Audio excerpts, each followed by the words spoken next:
Per, vi glemte at få snakket om det der med ansvarsområdet. Det er rigtigt, Christian. Det gjorde vi. Det gjorde vi. Ja, det er rigtigt. Hvad var det, du har tænkt?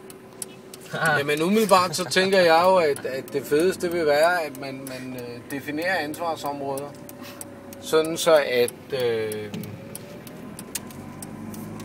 at man har nogen, der står med ansvaret og får forholdsvis meget pres ud på dem, som står og bærer det.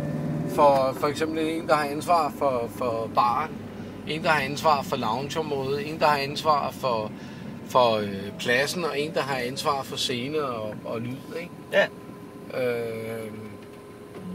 Og så at vi er der, som så kan hjælpe og støtte dem der, som sådan en slags frie bosser, eller hvad fanden man skal kalde det, som kan gå ind og hjælpe med at stå i bar, eller lige hjælpe med at få pladsen i orden, eller lige præcis. orden, eller et eller andet, ikke? Det er et. Ja, det burde virke.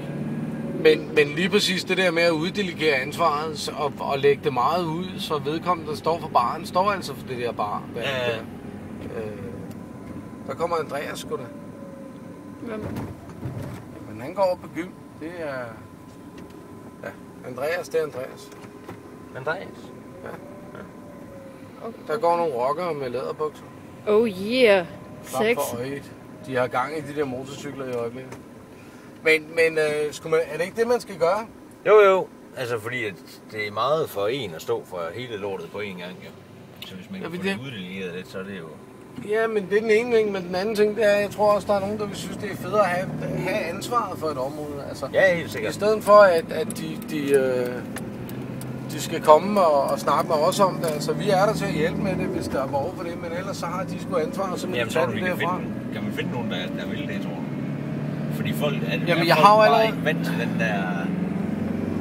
Det er der nogle andre, der står for. Jeg vil gerne være med, men jeg vil ikke have et svar på den måde. Nej, fordi det er en mulighed for, at de virkelig kan prøve at være med til et arrangement, altså at få skabt nogle ting. Ja. Nå, jamen, jeg er helt enig. Og det tror jeg, det tror jeg altså, at der er nogle stykker, der vil være ret begejstrede for at gøre noget ved. Med søndagsbajer eller hvad? Helt sikkert. Sådan er det. Jeg tror, at vi kan finde nogen, der... eller jeg ved i hvert fald, baren, den har jeg en, som godt vil tage ansvaret for den. Ikke? Og der har også, jeg mener også, der var en inde på Facebook, som var inde og skrive, at han havde en masse idéer til stedet. Og specielt det der loungeområde der, ikke? Hvor mange områder var det lige, du tænkte, der siger... Jeg tænker bar, jeg tænker loungeområde, jeg tænker pladsen, altså sådan generelt sørge for, at pladsen den er i orden og rydde op, og at det kører ude på pladsen. Og så tænker jeg en teknik en også. Okay. Altså en lyd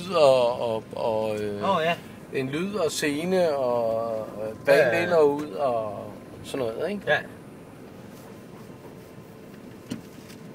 Er det ikke det? Jo, altså så vi kommer ikke til at stå for noget. Nej, altså, og så det hele. Ja, lige præcis. Kan man sige, ikke? Jo.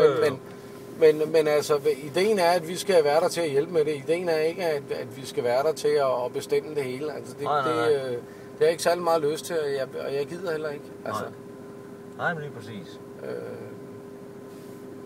En sted, hvor man kan sige, at vi er ansvarlige, det er i forhold til den samlede økonomi, og så sørge for at hjælpe og støtte så meget, som man overhovedet kan. Ikke også? Ja, og så noget med noget... det glemte vi også at snakke om. Regnskab, åbent og... Ja, men det skal være et åbent regnskab. Det skal det. Ja, så folk de kan se, hvad der er... Så folk de får et fuldstændig indblik i, hvad er det, der er blevet givet penge ud til, og hvordan er det ser ud. Ja. Altså, og det skal vi have en eller anden revisor, en eller anden regnskabsmand til at stå for. Ja. Og hvis vi er nødt til at betale for det, så er vi nødt til at betale for det. Jeg gider ikke det der med, at der skal være noget tvivl om noget som helst. Nej. Det skal være ren røv. Præcis.